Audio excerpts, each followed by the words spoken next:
ಹೈಕೋರ್ಟ್ನಲ್ಲಿ ದರ್ಶನ್ ಅವರ ಅರ್ಜಿ ವಿಚಾರಣೆ ಆರಂಭವಾಗಿದೆ.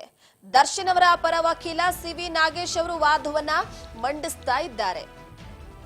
ದರ್ಶನ್ ಅವರಿಗೆ ಇವತ್ತು ಜೈಲಾ ಬೇಲಾ ಅನ್ನುವಂಥದ್ದು ಒಂದು ಕಡೆ ಪ್ರಶ್ನೆಯಾಗಿದೆ.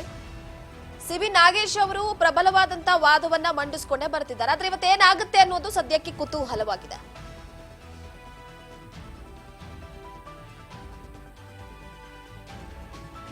ಪ್ರಮುಖ ಸಾಕ್ಷಿಗಳ ಮೇಲೆ ಪ್ರಾಸಿಕ್ಯೂಷನ್ ನಿಂತಿದೆ.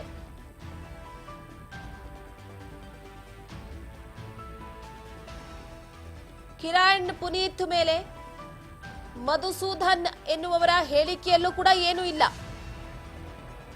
ಕೋರ್ಟ್ನಲ್ಲಿ ವಕೀಲ ಸಿವಿ ನಾಗೇಶ್ ಪ್ರಬಲವಾದಂತಹ ವಾದವನ್ನ ಮಂಡಿಸಿರುವಂತದ್ದು.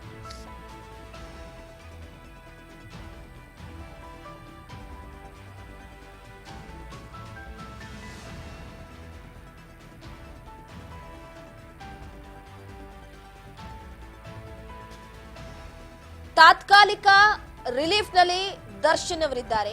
ಅವರ ಆರೋಗ್ಯದ ಸಮಸ್ಯೆ ವಿಚಾರವಾಗಿ ಕೊಟ್ಟಂತ 6 ವಾರಗಳ ಗಡುವು ಕೂಡ ಮುಕ್ತಾಯವಾಗ್ತಾ ಬರ್ತಿದೆ, ಇನ್ನೇನು ಹತ್ರ ಇದೆ. ಇಂತಹ ಸಂದರ್ಭದಲ್ಲಿ ಸಂಪೂರ್ಣವಾಗಿ ಬೇಲ್ ಸಿಗುತ್ತಾ?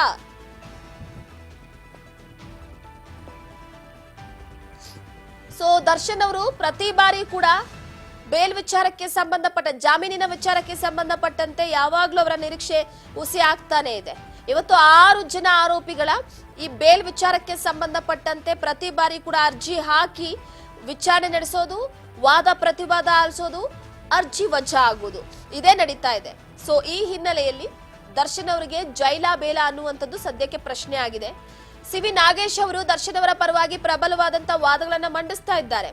ಒಂದು, ತನಿಖಾಧಿಕಾರಿಗಳ ಚಾರ್ಜ್ ಶೀಟ್ ಹಾಗೆ ತನಿಖೆಯ ಮೇಲೆ ಅನುಮಾನವನ್ನ ವ್ಯಕ್ತಪಡಿಸಿರುವಂತದ್ದು ಸಿವಿ ನಾಗೇಶ್ ಅವರು ಕೆಲವೊಂದಿಷ್ಟು ಪ್ರಬಲವಾದಂತಹ ಪಾಯಿಂಟ್ಸ್ ಗಳನ್ನ ನೋಟ್ ಮಾಡುವ ಮುಖಾಂತರವಾಗಿ ಅದನ್ನ ಕೋರ್ಟ್ ನಲ್ಲಿ ಮಂಡಿಸ್ತಾ ಇದ್ದಾರೆ.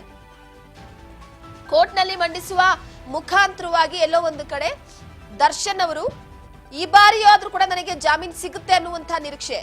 ಪೊಲೀಸ್ ಇಲಾಖೆ ಒಂದ್ ಕಡೆ ಬಿಡ್ತಿಲ್ಲ, SPP ಮತ್ತೊಂದ್ ಕಡೆ ಬಿಡ್ತಾ ಇಲ್ಲ. ನಾಗೇಶ್ ಅವರ ವಾದ ಬಹಳ ಪ್ರಬಲವಾಗಿದೆ. ತಾತ್ಕಾಲಿಕ ಜಾಮೀನು ಕೊಡಿಸೋದ್ರಲ್ಲಿ ಯಶಸ್ವಿಯಾಗಿರುವಂತಹ ಸಿವಿ ನಾಗೇಶ್ ಅವರು ಬೇಲ್ ವಿಚಾರವಾಗಿ ಈಗ ಸಂಪೂರ್ಣವಾಗಿ ಯಶಸ್ವಿ ಆಗ್ತಾರ ಅನ್ನುವಂತ ಒಂದು ಪ್ರಶ್ನೆ ಕಾಡ್ತಾ ಇದೆ.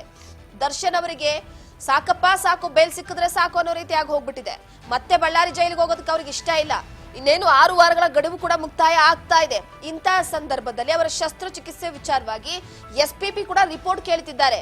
ನಾವು ಕೋರ್ಟ್ಗೆ ಸಲ್ಲಿಕೆ ಮಾಡಿದೀವಿ ಅಂತ ಕೂಡ ಹೇಳಿಕೆಯನ್ನ ಕೊಟ್ಟಿರುವಂತದ್ದು ಒಂದು ಕಡೆ ಸಿವಿ ನಾಗೇಶ್ ಅವರು. ಆದರೆ ಶಸ್ತ್ರಚಿಕಿತ್ಸೆ ಮಾಡಿಸ್ಕೊಳ್ತೀವಿ, L1 ಹಾಗೆ L5 ನಲ್ಲಿ ಊತ ಕಾಡಿಸ್ಕೊಂಡಿರುವಂತಹ ಹಿನ್ನೆಲೆಯಲ್ಲಿ ಶಸ್ತ್ರಚಿಕಿತ್ಸೆಯ ಅವಶ್ಯಕತೆ ಇದೆ ಅಂತ ಹೇಳಿದಂತವರು ಆಪರೇಷನ್ಗೆ ಯಾಕೆ ದರ್ಶನ್ ಅವರು ಒಪ್ಪಿಗೆಯನ್ನ ಸೂಚಿಸ್ತಾ ಇಲ್ಲ ಅನ್ನುವಂತ ಪ್ರಶ್ನೆಯನ್ನ ಕೂಡ ಮಾಡಿದ್ದಾರೆ.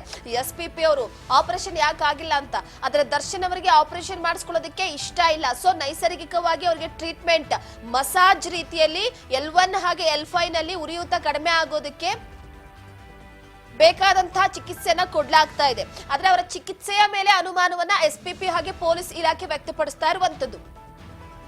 ಸೊ ಈ ಹಿನ್ನೆಲೆಯಲ್ಲಿ ಪ್ರಮುಖ ಸಾಕ್ಷಿಗಳ ಮೇಲೆ ಪ್ರಾಸಿಕ್ಯೂಷನ್ ನಿಂತಿರುವಂತಹ ಹಿನ್ನೆಲೆಯಲ್ಲಿ ಇವತ್ತು ದರ್ಶನ್ ಅವರು ಬೇಲ್ ಪಡಿತಾರಾ ಇಲ್ಲ ಮತ್ತೆ ವಜಾ ಆಗುತ್ತಾ, ಏನಾಗುತ್ತೆ ಅನ್ನೋದು ಕಾದಷ್ಟು ನೋಡ್ಬೇಕಾಗಿದೆ.